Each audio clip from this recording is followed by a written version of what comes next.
Welcome, dreamer, to Dreamland Fables.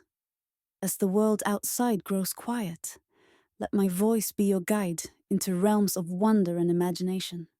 Settle in, take a deep breath, and allow the day's worries to melt away. Tonight's story awaits, ready to carry you gently into your own magical dreamland. So close your eyes, open your mind, and let our journey begin. The Clockwork Dreamer. In the twilight of the industrial age, nestled between cobblestone streets and towering smokestacks, stood the city of Gearford. It was a place where steam hissed from every crevice, and the relentless tick-tock of 1,000 clocks formed the city's heartbeat. Among its denizens was Eleanor Cogsworth, a brilliant but disillusioned clockmaker. Eleanor's workshop was a marvel of organized chaos. Gears of every size hung from the rafters, and half-finished automatons lined the walls, their glass eyes staring blankly at visitors. But Eleanor's true masterpiece sat in the corner, shrouded in a velvet cloth. The Dream Weaver, a machine she believed could capture and manipulate dreams. On a particularly gloomy Tuesday, as rain pattered against the workshop's grimy windows, Eleanor received an unexpected visitor. He was a tall, slender man with a shock of white hair and eyes that seemed to shift color in the flickering gaslight.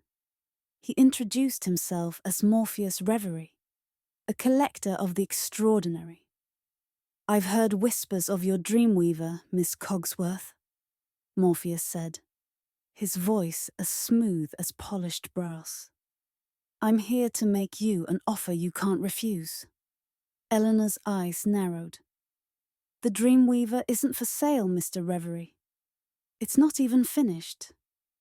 Morpheus chuckled, a sound like distant thunder. "Oh, but it is finished, my dear.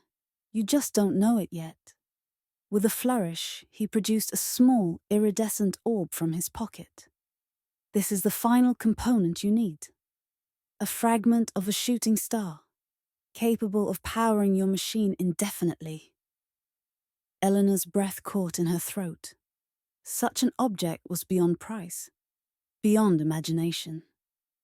"And what do you want in return?" she asked, suspicion coloring her voice. "Merely a chance to dream," Morpheus replied enigmatically. "To see what your marvelous machine can do." Against her better judgment, Eleanor agreed. That night, as Gearford slept, she and Morpheus activated the Dreamweaver.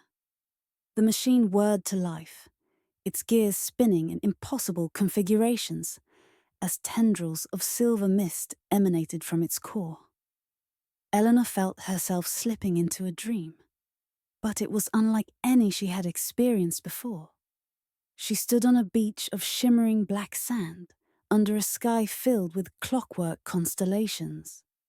Waves of liquid starlight lapped at her feet, and in the distance she could see a city made entirely of dreams, its spires twisting and morphing with each passing thought. But something was wrong. As Eleanor explored this wondrous dreamscape, she noticed shadows at the edges of her vision, nightmares trying to break through. She realized with growing horror that the Dreamweaver wasn't just capturing dreams. It was tearing down the walls between reality and the dream world. Morpheus appeared beside her, his form shifting and swirling like smoke. "Isn't it beautiful, Eleanor?" he asked, his eyes now glowing with an unearthly light. "With your machine, we can reshape reality itself. We can make the waking world as malleable as any dream." Eleanor shook her head, backing away. "This isn't what I wanted. We're disrupting the natural order. We have to stop it." But Morpheus just laughed, his form growing larger, more monstrous. "Stop it! My dear, we've only just begun." Eleanor ran, her feet sinking into the now liquefying sand. She could hear the chittering of nightmare creatures closing in, could feel the very fabric of the dream world starting to unravel around her. She had to get back to her workshop, had to shut down the dream weaver before it was too late. As she ran, the landscape shifted erratically. One moment she was sprinting through a forest of ticking clocks, the next navigating a labyrinth of mirrored halls. All the while, Morpheus's laughter echoed around her, and the shadows grew darker, hungrier. Just when all seemed lost, Eleanor remembered. This was a dream, her dream, and in dreams she was the creator. Concentrating with all her might, she imagined her workshop materializing around her. Slowly, like a photograph developing, the familiar cluttered space came into view. The Dreamweaver stood in the corner pulsing with otherworldly energy. Eleanor lunged for it, her hands finding the main power coupling. With a tremendous effort, she wrenched it free. The dream world shattered like a mirror. Eleanor found herself back in her workshop, drenched in sweat and gasping for air. The Dreamweaver sputtered and died. The mysterious orb Morpheus had given her nothing more than a lump of coal. Of Morpheus himself, there was no sign. Had he ever really been there at all? In the days that followed, Eleanor dismantled the Dreamweaver piece by piece. She locked away her notes and designs in a vault deep beneath Gearford, vowing that some dreams were better left as just that, dreams. But on quiet nights, when the wind whispered through Gearford's alleyways, Eleanor could swear she heard the faint echo of Morpheus's laughter. And in her dreams, she sometimes glimpsed that shimmering city on the horizon, forever out of reach. As for the citizens of Gearford, most went about their lives unaware of how close their world had come to merging with the realm of dreams. But some, in the hazy moments between sleeping and waking, might catch a glimpse of clockwork stars or feel black sand between their toes. And they would wonder, if only for a moment, about the thin line between reality and dreams and the dangers of trying to control either. Eleanor never again attempted to build anything as ambitious as the Dreamweaver. Instead, she focused on simpler inventions. Clocks that chimed with the songs of whales, music boxes that played tunes from forgotten civilizations. She found a quieter kind of magic in these creations, one that didn't threaten to unravel the very fabric of reality. On the anniversary of that fateful night each year, Eleanor would climb to the highest tower in Gearford. There, surrounded by the city's countless spires and chimneys, she would look out at the star-filled sky and wonder about the nature of dreams, reality, and the shadowy space between. And sometimes, just sometimes, she thought she could see a city on the horizon, its impossible towers shimmering like a mirage. In those moments, Eleanor would smile a secret smile, knowing that some dreams were best left as beautiful, distant impossibilities. Their power lying not in their attainment, but in their ability to inspire and ignite the imagination. As she grew older, Eleanor became a mentor to a new generation of inventors and dreamers in Gearford.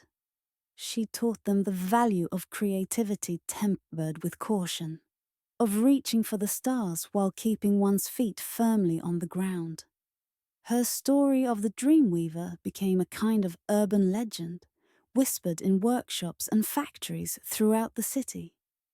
In her final years, Eleanor wrote her memoirs, carefully omitting any specific details about the Dreamweaver's construction.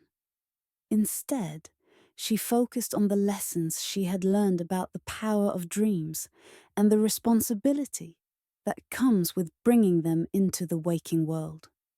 On the last page of her journal, Eleanor wrote these words: "To dream is to be human.